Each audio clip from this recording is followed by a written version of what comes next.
Log on, tune in, find out. Another good idea from Cambridge. By Daniel Waldram. He's from Imperial College London. He will talk on supergravity as generalized geometry. Thank you.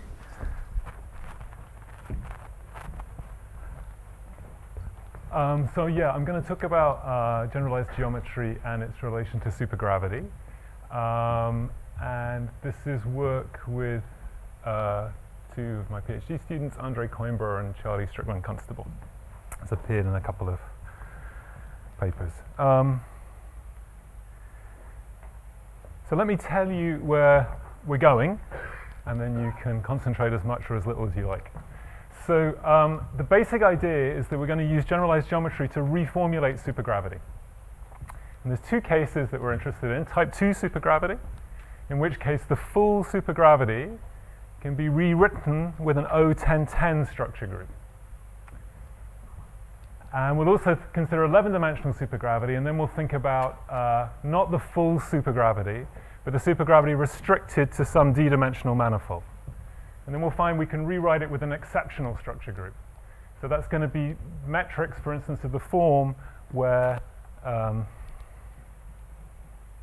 do I do this?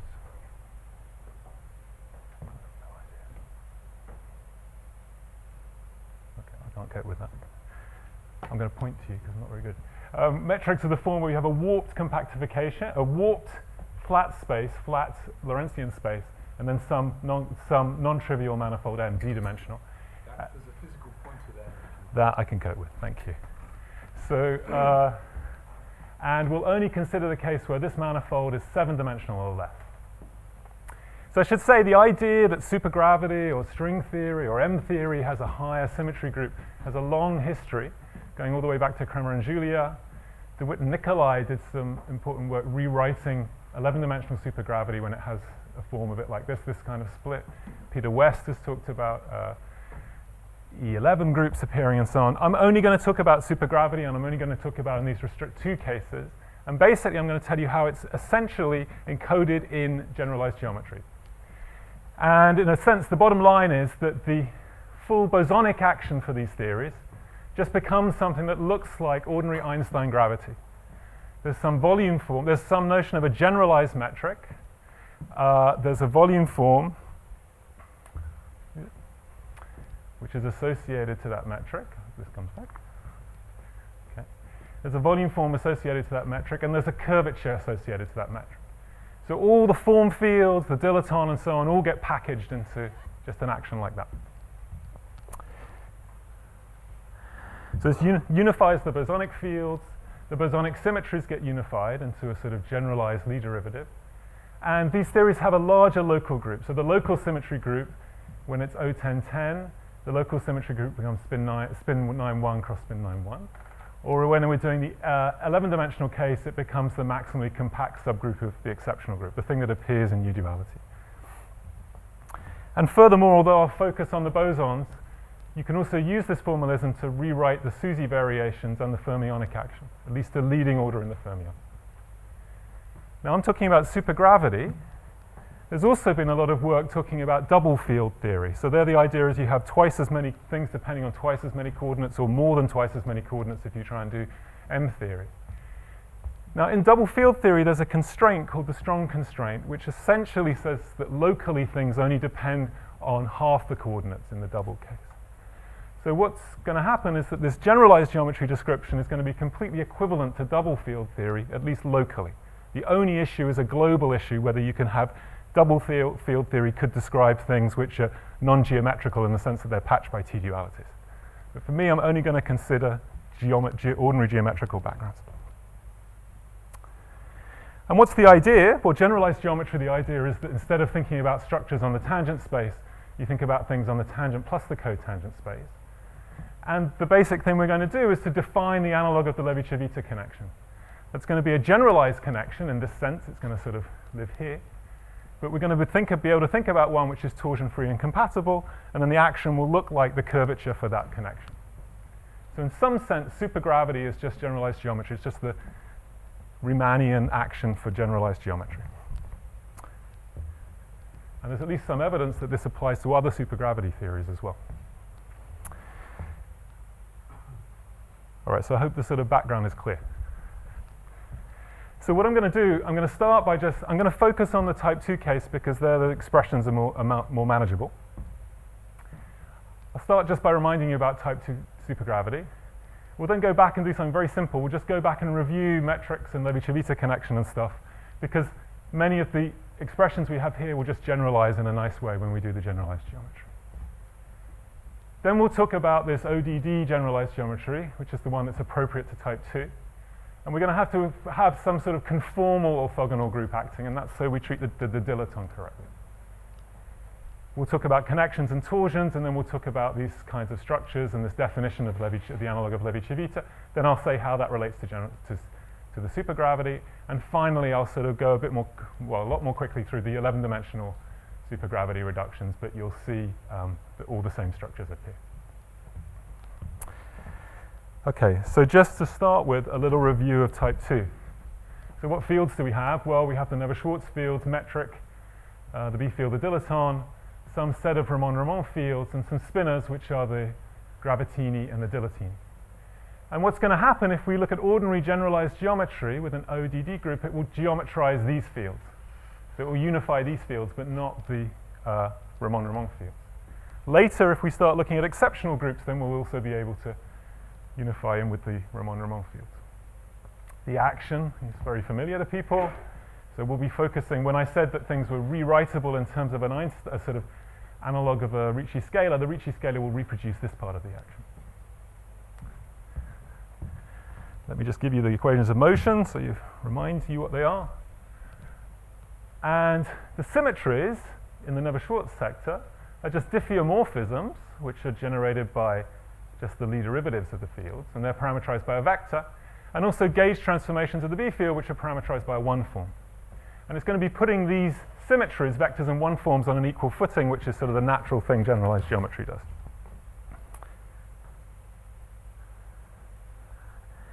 And remember that the B field is can be patched in a non-trivial way. So as I go between two patches, the B fields can differ by a gauge transformation. Now, you're probably used to the idea that in supergravity, type 2 supergravity, there's naturally two connections with plus h and minus h. Now, in a sense, there's really four different connections that appear, because if you look at the variation of the Gravitini, they come with nabla plus or minus h. This is just ordinary Levi-Civita. But the variations of the dilatini come in with nabla plus or minus a sixth h, a different factor, and also have the dilaton appearing. So if we're going to reproduce these structures from some generalized connection, it's really going to want to reproduce four different conventional connections.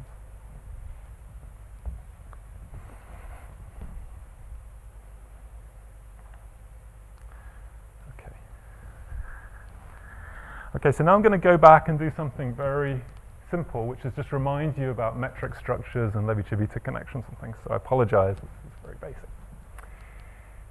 So first of all, I'll remind you about the frame bundle. So the frame bundle just says, given the tangent space, we can choose some particular basis, E, and then the frame bundle is just the collection of all the bases you can choose. So at each point in the manifold, I choose a point on the fiber as a particular choice of frame. Now this is a principal bundle, and it's a GLD principal bundle because I can just do a GLD transformation that changes my basis and correspondingly changes the components.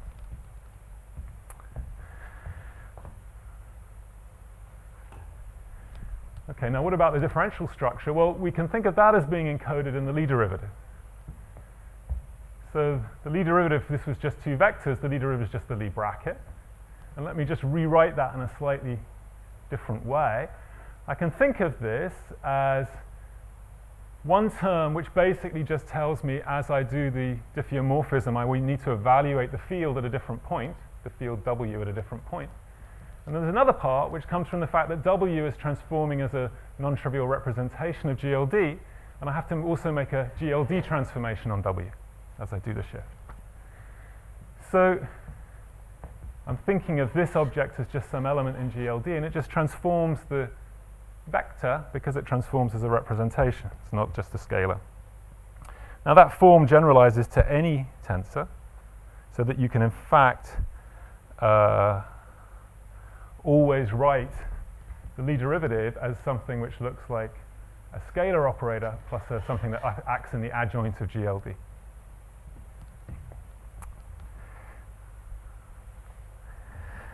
Connections. So connections I just think of as connection one forms acting in some particular frame.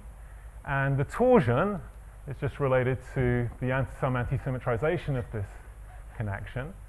Or if I want to think of it more geometrically, I can also think of it as being the difference between the Lie derivative calculated with the connection and the Lie derivative, the actual Lie derivative.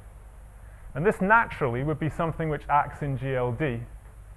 But in fact, rather than here, the torsion, rather than living in, so it's something which takes a vector and gives you an element in GLD, but actually it lives in a smaller space than that because it's actually anti-symmetric on these BC indices. So as defined like this, you would say it was just an element of T star tensor, something in the adjoint of the frame bundle, something in GLD. But actually it lives in something smaller than that. It's actually anti-symmetric in the BC indices. And I choose to write it this way because these are the things that will have a very natural generalization when we go over to the generalized geometry. Okay.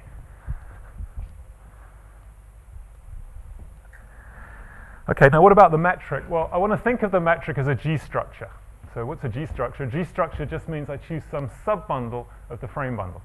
So for a metric, it's just all the frames which are orthonormal. That's a special class of frames.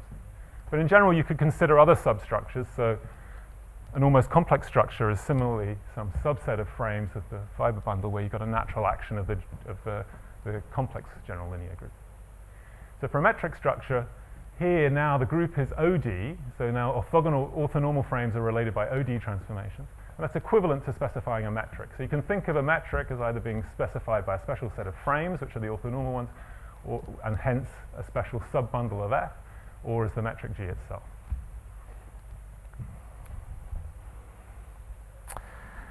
And then in general, if you have some G structure, a compatible connection is one where the one forms here actually just live in the adjoint of the subbundle rather than the full, well, they just live in the subgroup G.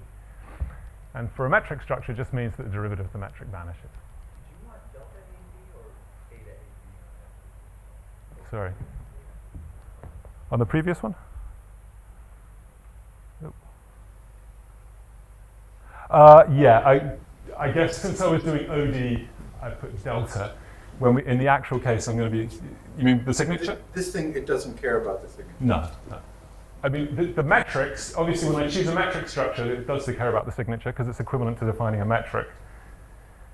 But I could think about either I'm not sure if I'm answering your question, but here, since I wanted to say OD rather than OD, 1, I just chose the Euclidean one. Yeah, so in fact, when we do the type 2, we'll actually choose the signature 9-1. Not. Sorry if that was unclear. Are there any other?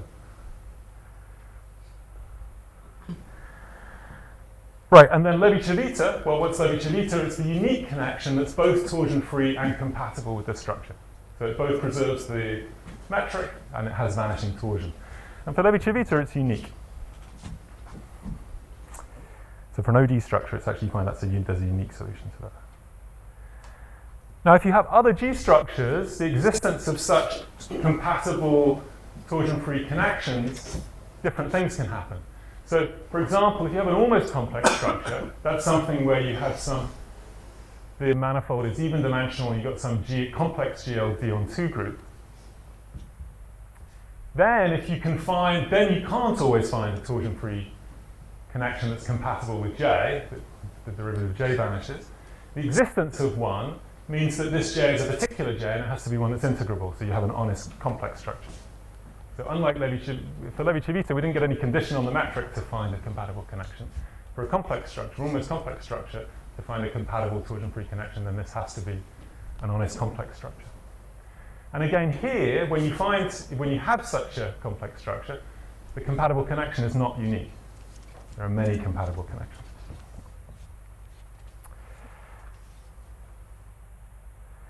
Okay, so that's all the background that we have in the ordinary case, and we basically just want to follow through the same things. So we're going to start by talking about the analog of the frame bundle, then we need some analog of the Lie derivative, And then we need some notion of connection, notion of torsion, and notion of some substructure, the analog of the metric, which we're going to have compatibility with. So I hope that's clear. Okay, so let me remind you a little bit about generalized geometry. So the idea of generalized geometry is that you just look at structures on basically the combination of the tangent space and the cotangent space. Now you don't quite just take the direct sum, you actually take an extension, and what that means is that the vector part you can just identify across two different patches, but the form part you shift by something that depends on the vector.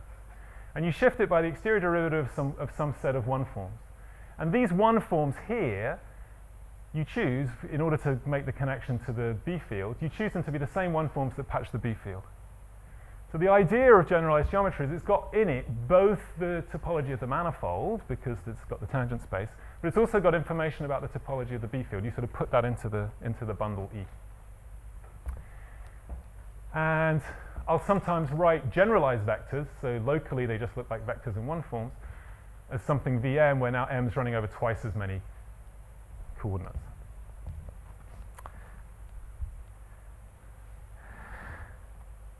Now the nice thing is that given that patching, there is still a notion of a metric, and it's an ODD metric.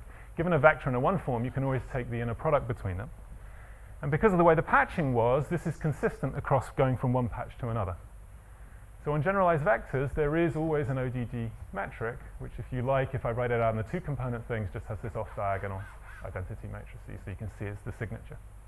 And this allows us to identify both the generalized tangent space and its dual. Okay, so that's the usual generalized geometry.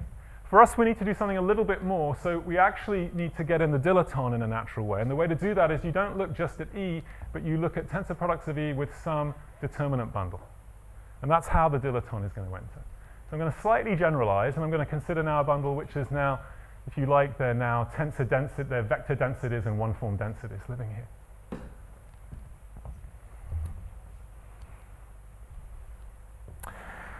So now we can introduce a special set of basis vectors, which are the ones that are basically orthonormal with respect to this metric, except because of that extra scaling, we won't quite make them orthonormal, we'll make them proportional to the flat metric. So instead of getting the OD group relating these, we'll get some conformal OD group. You're also allowed to rescale these things. I can't set it exactly equal to this because this thing will be some density squared on the right-hand side, and I don't know what to choose for the density factor.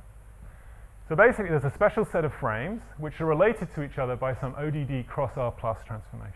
So I'm allowed to do an orthogonal rotation and rescale them. So the analog of our frame bundle now is going to be not the set of frames on the tangent space, but the set of frames on the generalized, this weighted generalized tangent space, and they're going to be related to each, and this is going to be again a principal bundle, but its gauge group now is going to be ODD cross R plus. And inside there, of course, there's the GLD group, which is the one that's just the ordinary one that appears on the tangent frame. Okay, so that's the analog of the frame bundle. Now what about the symmetries? So for the symmetries, you can introduce something which is the analog of the Lie derivative, and I think it's most naturally called the Dorfman derivative because there's something called the Dorfman bracket from which it's based. So given some vector, which generalized vector is a vector and a one-form bit, we want the vector bit to do diffeomorphisms and the one-form to do gauge transformations. So given some other, say, weighted vector, for the diffeomorphisms, you just do the ordinary Lie derivative on the vector part and one-form part of W. And then for the gauge transformations, you shift by something depending on d lambda.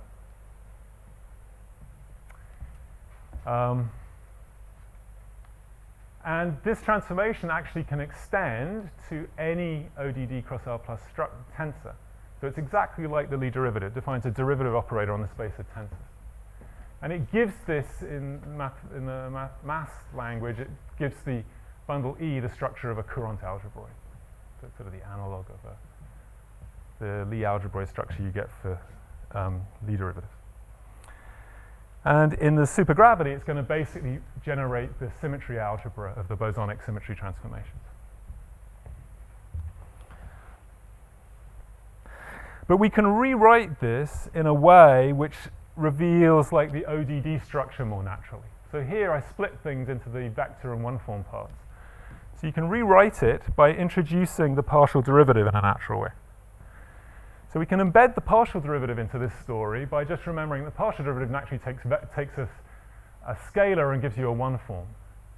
But one forms live in E, which is the same as the dual of E because of the metric. So we can think of the partial derivative as taking vectors and giving us a generalized vector in E, where the generalized vector is just the one form. Now this has the particular property that if you take the metric, the inner product between any two such one forms, it will always vanish, because the inner product needed a vector and a one form. You can then, given this definition, you can then rewrite this Lie derivative in the exact analogous way to the way we wrote the Lie derivative in the ordinary case. So there's a part here which is just the generalized vector contracted with the derivative operator. Well, that's actually just the ordinary vector, ordinary vector. And then here you get a piece which acts again in the adjoint. But now the adjoint here is the adjoint of the ODD frame bundle. So now instead of a GLD transformation, this is some ODD cross R plus. So these terms, these previous terms, the diffeomorphism bit and this one form, can be combined together so that they look like something that just acts in ODD.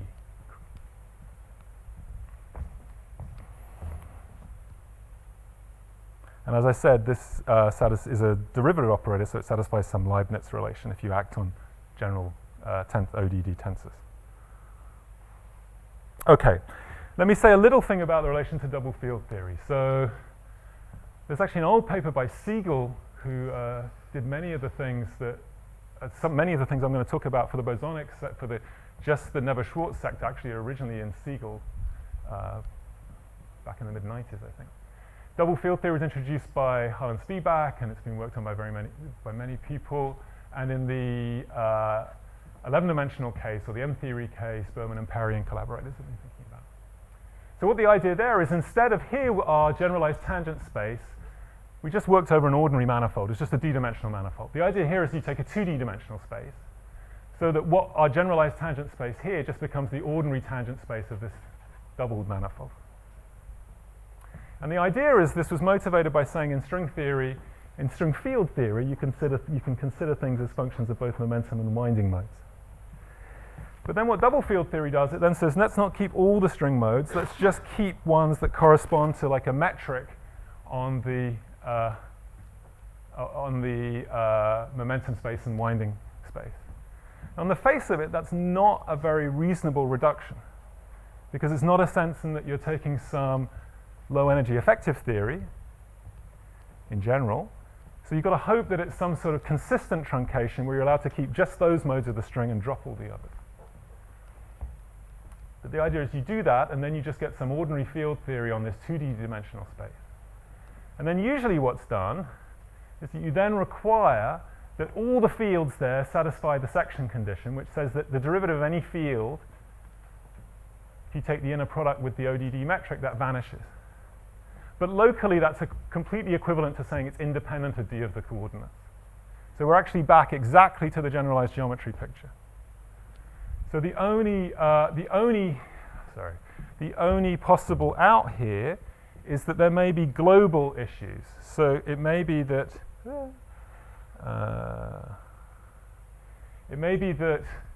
although you do this locally, you may not be able to reduce the d-dimensional coordinates globally. But I should point out that all those global, non-trivial global cases that I know of are all ones that are based on torus. So I don't know of any ones where you talk about double field theory where you haven't really got some torus living there. And it's sort of because of the torus that, and all of its symmetries, that allows you to make this sort of consistent truncation of the string field theory. That's the flavor of it. Anyway, but here, at least locally, double field theory and generalized geometry are completely equivalent, provided you impose the section condition, which is essentially always imposed in double field theory. And I'll come on later a little bit as to what the section condition, how the section condition is realized in the M-theory case. Okay, So that was sort of the underlying geometry, differential structure and so on. So now we need to think about connections. So how do you define a generalized connection? So actually this goes back to people who talked about connections on Courant algebroids. And there's also important work by Jung, Lee and Park, who've done related calculations, again, to the ones that I'm talking about. So the idea here is that you introduce now a derivative, but the derivative acts in all 2D directions. So the M index here is running over all 2D directions, not just over vectors and one forms. The partial derivative only takes the derivative in the one form direction, but the connection piece can have, M can have components both in the one form and the vector. And then on the AB indices, it's just living in the correctly algebra, which for here is ODD plus R. So we have a connection, it's an ODD connection, but it's more than that. It's actually, you can take the derivative both along vectors and along one forms. Sort of the natural thing to do. Okay, so what about generalized torsion? Well, you just do the natural thing. We have the analog of the Lie derivative, so we define generalized torsion just as before as a map that takes a vector and gives you something that lives in the adjoint of the frame bundle, so here an ODD cross R plus object, and acting on any ODD tensor is just the difference between the ordinary Lie derivative and the Lie derivative calculated with this connection. So on the face of it, you would say that it lives in something in E star tensor adjoint of F, but just like the ordinary connection, torsion, you find it actually lives in a smaller representation. So actually it lives as a generalized 3 form, plus a bit that's just in the generalized tangent space.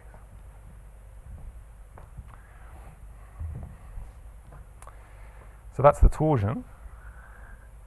What about generalized curvature? You might think once you've got the torsion, you could naturally define a generalized Riemann tensor. So the thing you would do, you'd take the commutator of 2 generalized derivatives along 2 generalized vectors u and v, and then subtract off. Now here actually this is the Courant bracket, which is the anti-symmetrization of the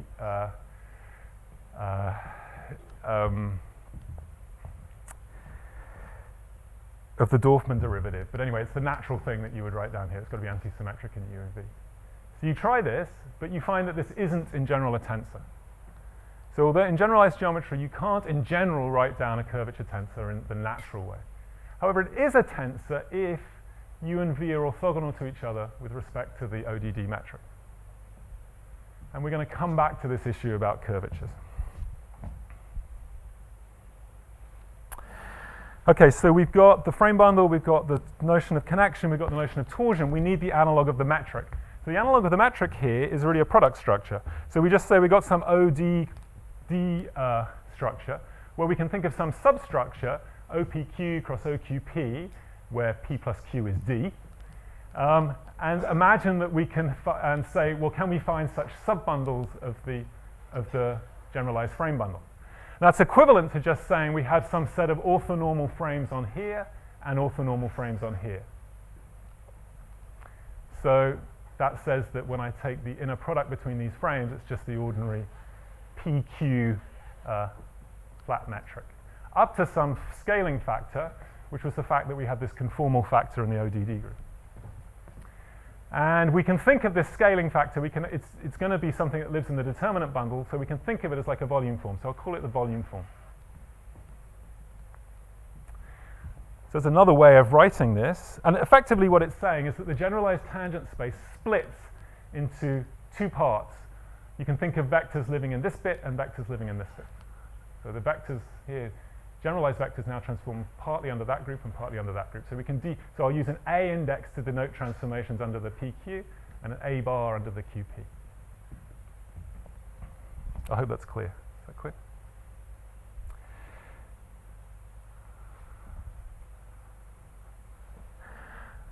Now, as an equivalent way to write that, given any you can always write that basis just in terms of a pair of orthonormal frames, conventional orthonormal frames.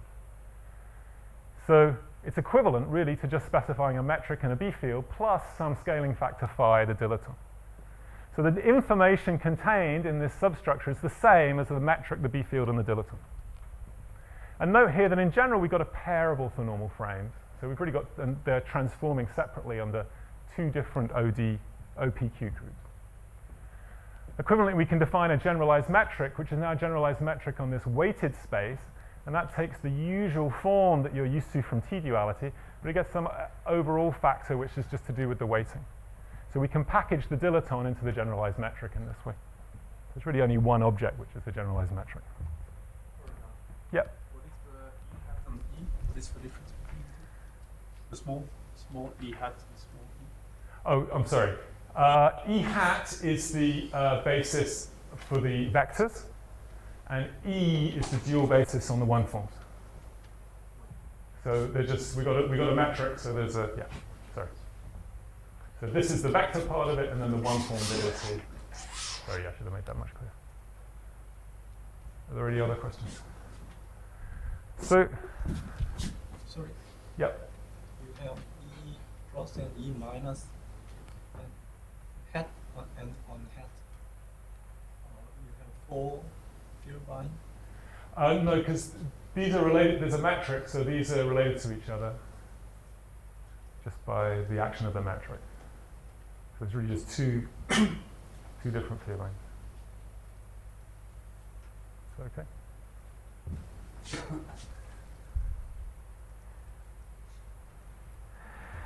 Okay, so what's torsion-free and compatible? Well, we just set our generalized torsion to 0, and we require that the derivative of the generalized metric is 0. And you can always find such solutions. Such solutions always exist, but they're not unique.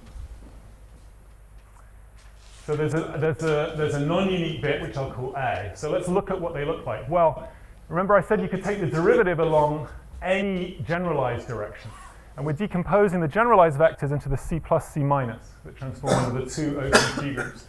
So I can take the direction of along C plus of a vector that lives in C plus, or along C minus of a vector that lives in C plus, or there are 4 different combinations. And these just reproduce those 4 different connections which I said appear in the SUSY variations. So these 2 are related to the ones that appear in the Gravitino variation, and these 2 are related to the ones that appear in the Dilatino variation. And furthermore, in the Dilatino variation, you also get some dependence on the dilaton, but there's also there some ambiguous terms. So there's some ambiguous terms, and these just have to vanish.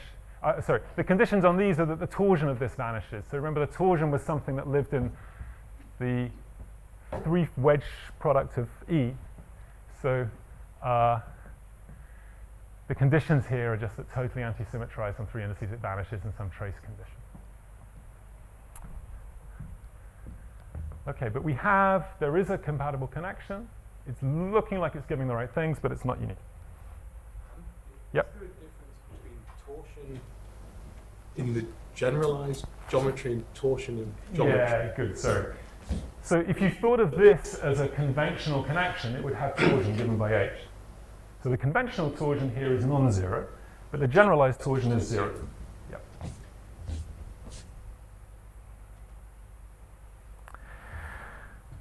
So you can nonetheless construct some unique operators from these things. And if you think about, because we have these local PQ groups, we can think of spinors of these groups. Let's assume there's some suitable spin structure.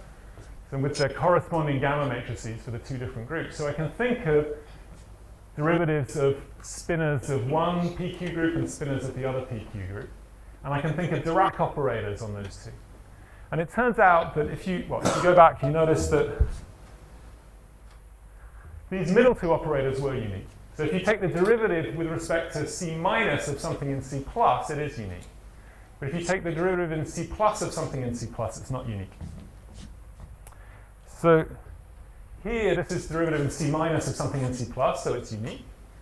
But here, it's C plus derivative acting on C plus. But let's take the corresponding Dirac operator.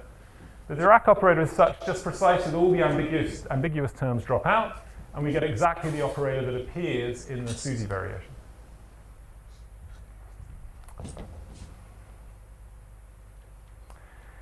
What about curvatures? Well, given those operators you defined, you can then look at commutators of those, and those do define analogs of the Ricci tension and the Ricci scalar, which are both unique and properly tensorial. And I should say these were first written down by Siegel. So I've defined them here as some commutators and so on using these unique operators. So, but let me give you a slightly different way of thinking about them. So normally you would take some, if you took the ordinary curvature tensor and you constructed the Ricci tensor from it, so you just contract it. So now on the NQ indices, I don't know if this is big enough, this is naturally already an element of GLD mod OD. It's already in the coset. It's a symmetric, the Ricci scalar, the Ricci tensor is a symmetric tensor, so in a sense it already lives in the coset of the structure that you're building. If I do it for the generalized case, if I do the analogous thing for the generalized case, I would have some, let's just suppose there was some 4-index object. Now I told you that wasn't really tensorial. You could imagine trying to contract this to give you something with 2 indices, but this doesn't naturally live in the coset ODD mod OD cross OD. In general, to make it live there, you need to make a further projection. That's one element. The other ingredient is that also because of the strong constraint, the nice thing about taking commutators of derivatives is that the 2 derivative term drops out of that. Now, when you have the strong constraint, you can also take derivatives contracted with the metric. And because of the strong constraint, the 2 derivative term also falls out of that. So there's 2 natural objects you can use to try and construct analogues of curvatures, both the commutator and this contracted object, the thing that satisfies the section condition.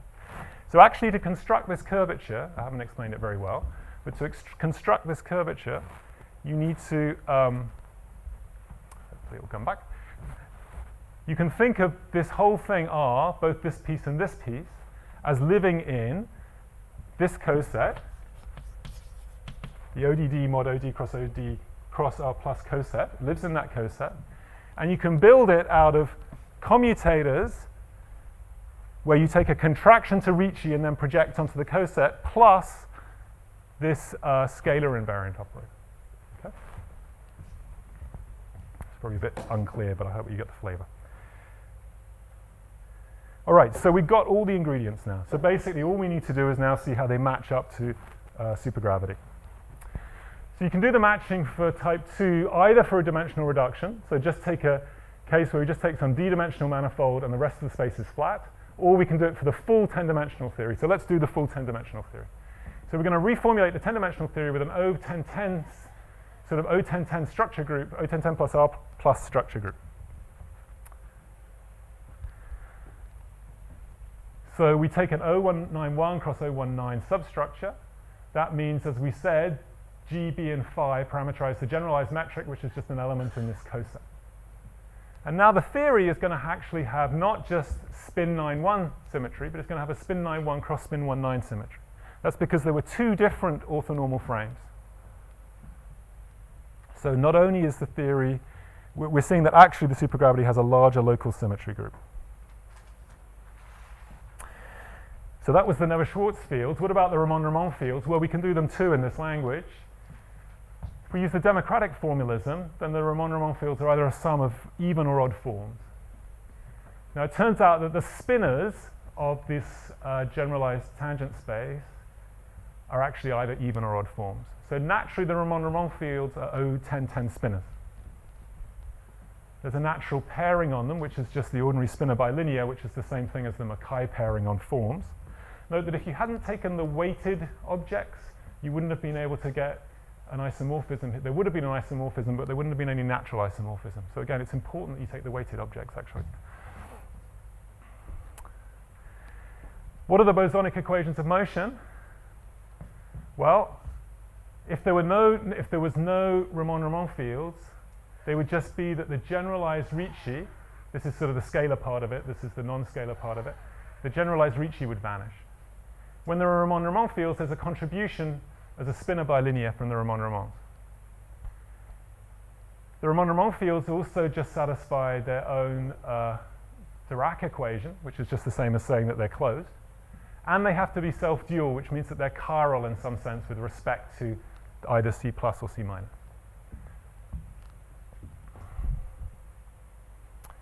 The action, as I said, just becomes the volume form together with the generalized Ricci scalar plus some spinor bilinear for the Ramond-Ramond fields. What about the fermions? Well, the fermions naturally live in the following representation. So the gravitinos, their vector index lives in one C space, and their spinor index lives in the spin of the other C space. So they're naturally in sort of mix between the two spaces. The dilatinos are actually, this is not quite the dilatino, it's got a little bit of the trace of the gravitino in it, but that's the way it works. The dilatinos basically live in the spin of one space or the other. So they're basically representations of spin 9-1 cross spin 1-9. And as we said, the supersymmetry variations just depend on this generalized connection. So these were those 4 unique connections that I wrote down before. And this is the contribution from the Ramond-Ramond fields. And don't worry too much, you just take the Ramond-Ramond, decompose under spin 1-9 cross spin 9-1. And that gives you a spinor bilinear which can act on these objects. But basically just take away that the things that appear in the SUSY variations are just these unique derivative operators. You can also do the fermion equations of motion this way, to leading order in the fermions, and again, the same unique operators appear. And you can write down the fermionic action.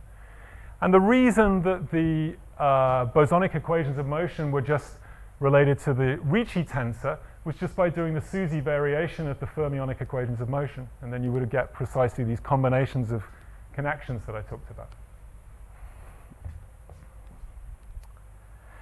Okay, so that's the story for type 2. So what about if you try and extend it to 11-dimensional supergravity, or equivalently if you try and put in the Ramond-Ramond fields? So obviously this ought to work. You go to the corresponding U-duality group and you should be able to either geometrize the Ramond-Ramond fields or equivalently describe 11-dimensional supergravity.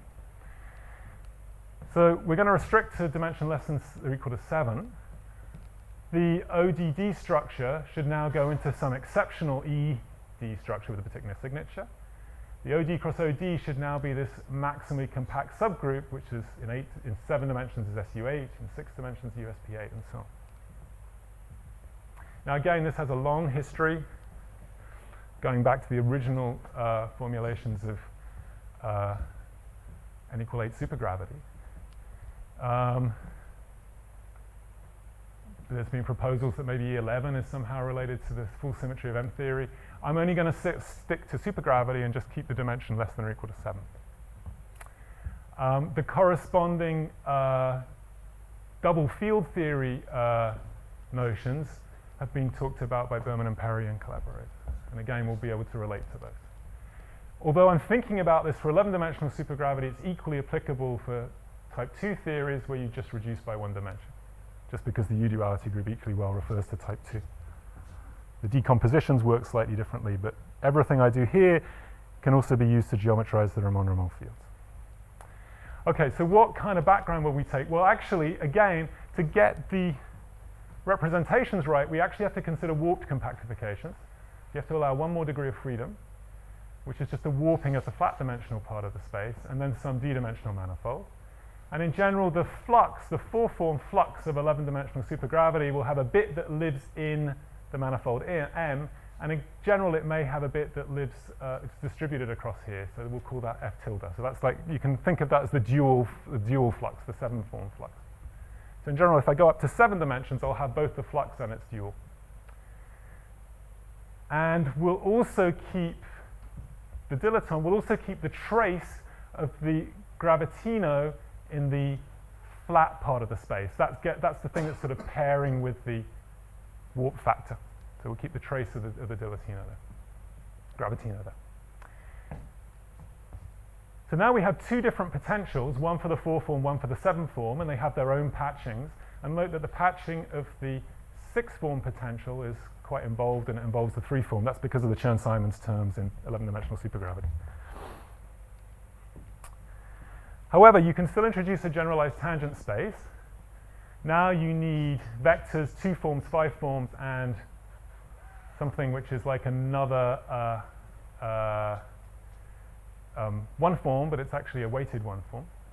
And as you go down in dimension, if you were in 6 dimensions, this term's not there. If you're in 4 dimensions, that term's not there.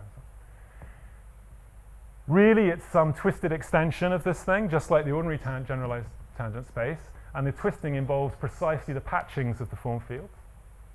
And this space lives in a representation of the exceptional group. So in 7 dimensions, it's the 56. In 6 dimensions, it's the 27 prime, and so on. And again, this only works, you only get an isomorphism on the nose if you include this R plus factor. So you have to put in the warp factor to get this on the nose. So now, instead of a special class of ODD frames, we now have a special class of ED frames. So that's going to be the analog of our generalized structure bundle. There's again an analog of the Dorfman derivative. It's more involved. And note it also involves wedge products between the forms. And this gives that generalized tangent space the structure of a Leibniz algebroid. So mathematically, this again got some sort of algebroid structure on it. But the key point is that, again, you can introduce a partial derivative operator. Partial derivative gives you a one form. The one form naturally lives in the dual generalized tangent space. There's no isomorphism between that and E now, so we have to really deal with the dual space. And then you can rewrite the Dorfman derivative as a scalar piece plus something that acts in the adjoint, where now the adjoint is the exceptional group adjoint. Now, note that this partial derivative satisfies a condition that if you take the corresponding generalized dual vectors and project onto a particular component of the symmetric representation, it vanishes. So the particular representation for E7, it's 133. For E6, it's the 27 prime, and so on. So this is the analog of the section condition. This is the thing that tells you how it depends. If you want to remove the dependence on all but, if you went to a doubled picture and you wanted to remove the dependence on all but 7 or 6 or 5 of the coordinates, you would need to impose this condition as the strong constraint. Yeah. What are the subscripts on your reps? Sorry. There's an R plus factor acting, so it's just a weight under the R plus.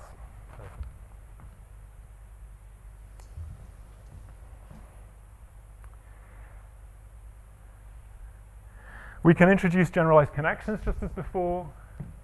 Again, there's been some earlier work on this. Again, now they're going to live generally in the exceptional, the ED Lie algebra. And we define generalized torsion as before as the difference between the Dorfman derivative with D and the ordinary Dorfman derivative. And again, naively, this would live in this space.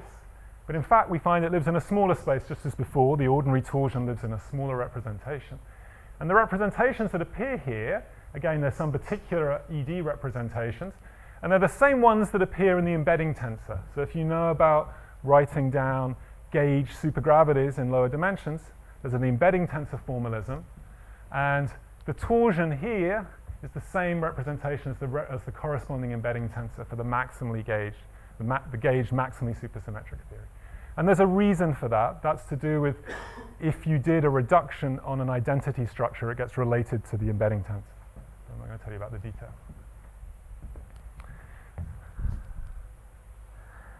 And I should say these torsion components on such reductions, you can think of the notion of generalized fluxes, the F's, Q's, and R's, and so on that we heard about this morning. They will all transform into the corresponding representations as the torsion.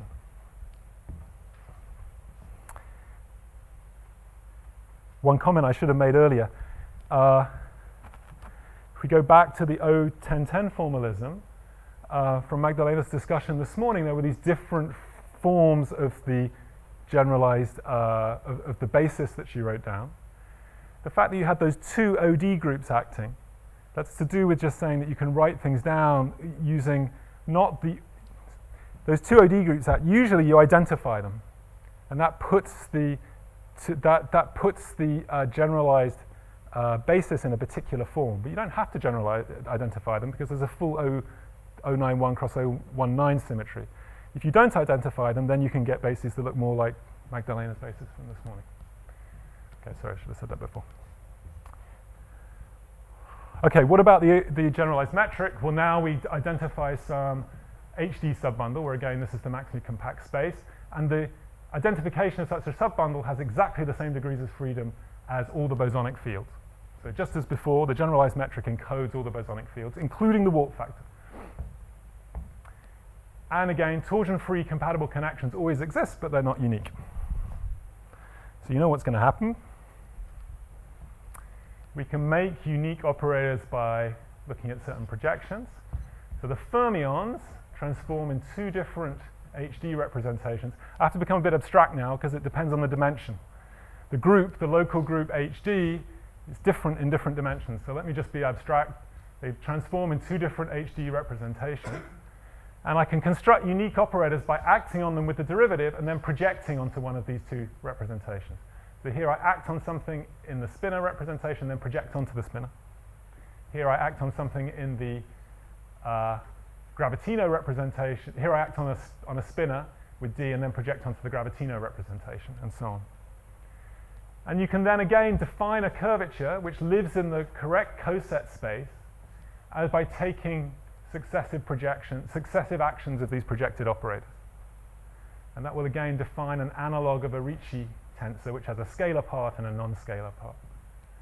And I should say you can also write this down in terms of commutators of operators and the analog of this expression which came from the strong constraint, except now the strong constraint isn't a scalar but something that lives in that particular n representation that I wrote down before.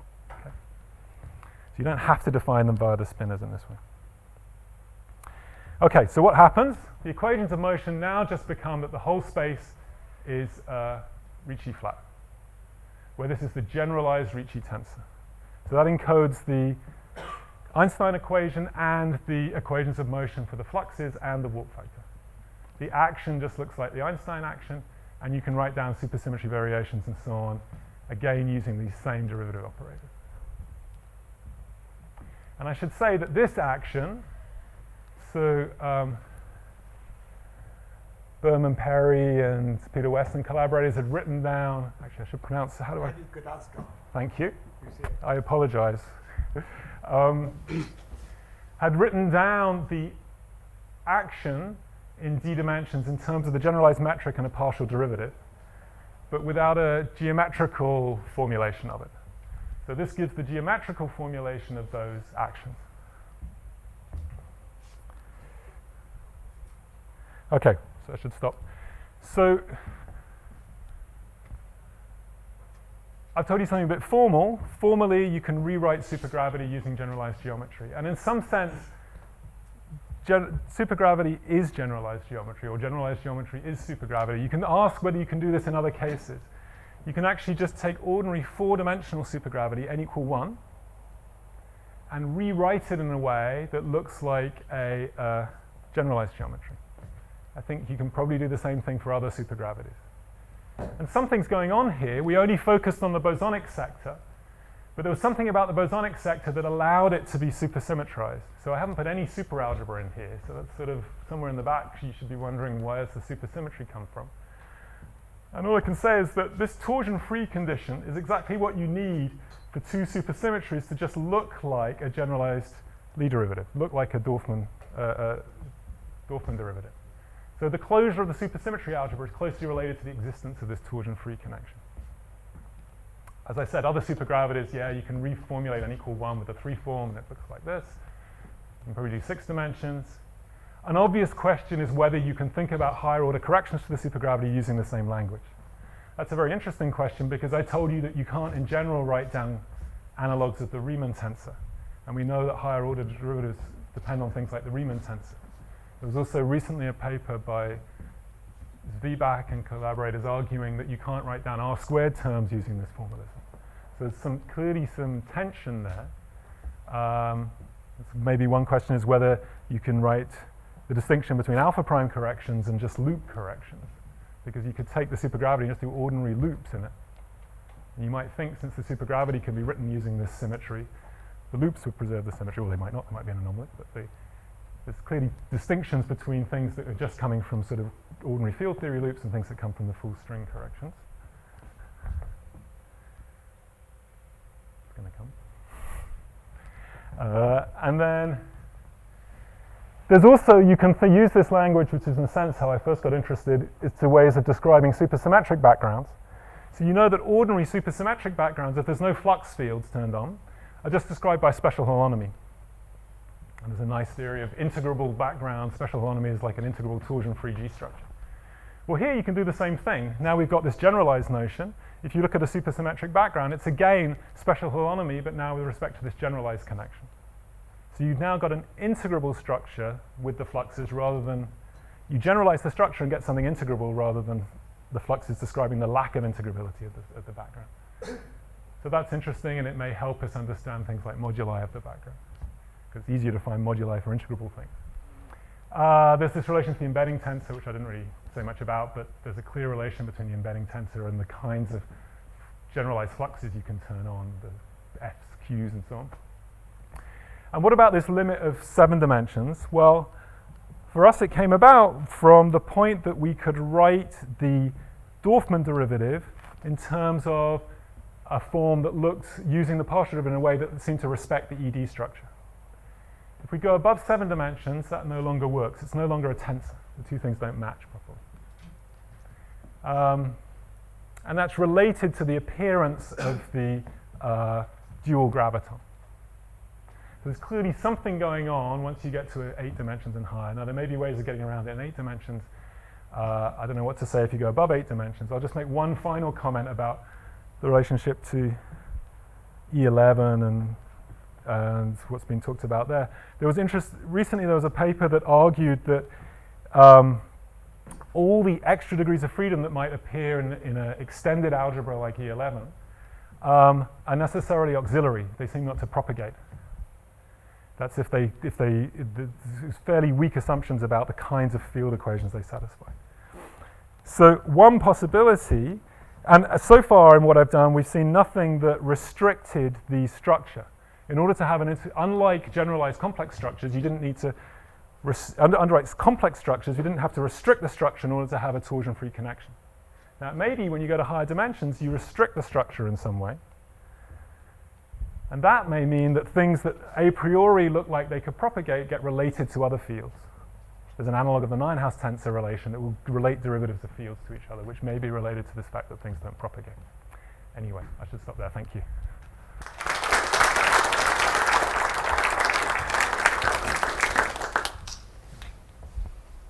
Any questions?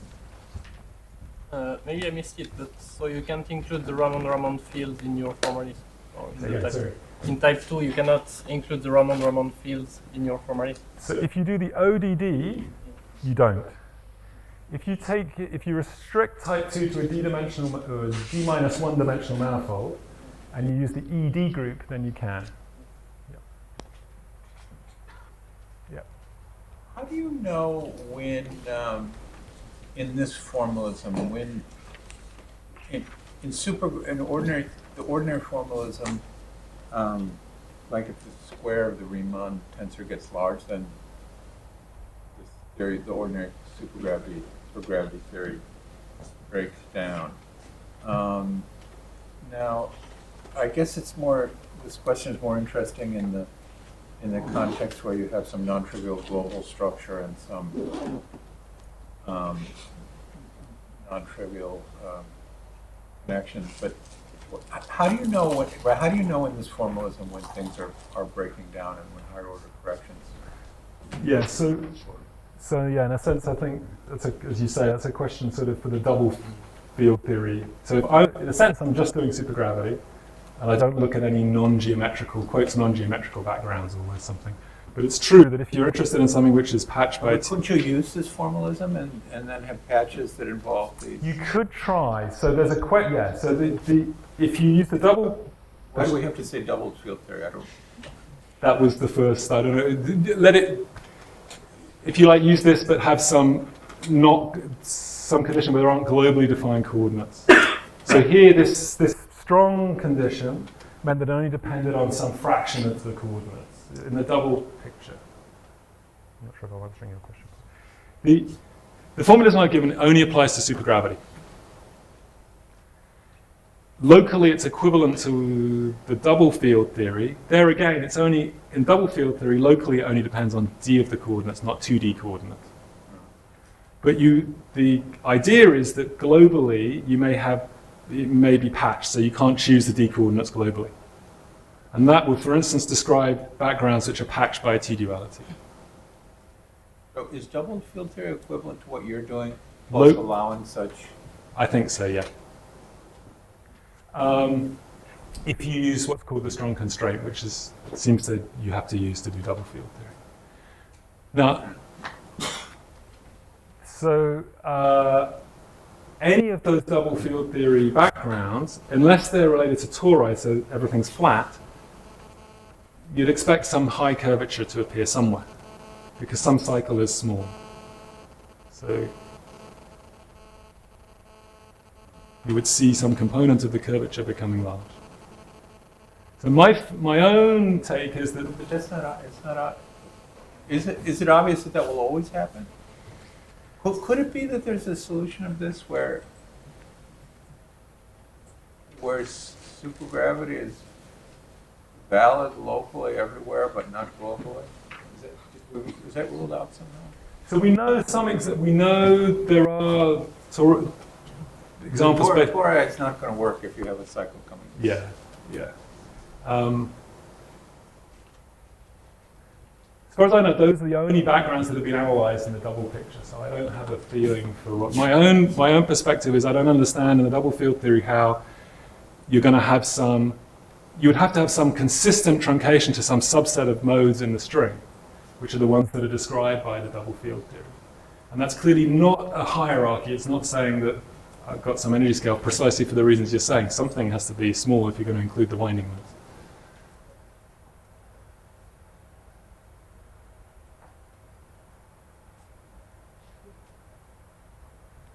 Maybe I can turn this question around. Please. Can you write higher derivative counter terms like that already have some of the symmetries built in? So that's something that, yeah, certainly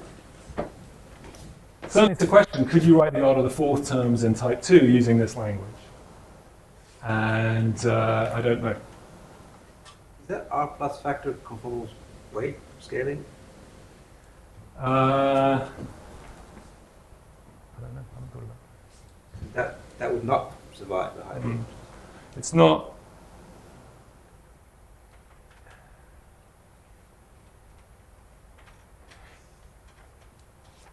Yeah, in type 2 it's precisely the dilaton, so it is just the in the M theory it's the warp factor, but that's kind of a bit, it's like the trombone symmetry in the M theory. I think in M theory, that's just an artifact that you've done a sort of dimensional reduction, so you've got some scale that you can trade. Any other question? If not, let's thank the speaker again.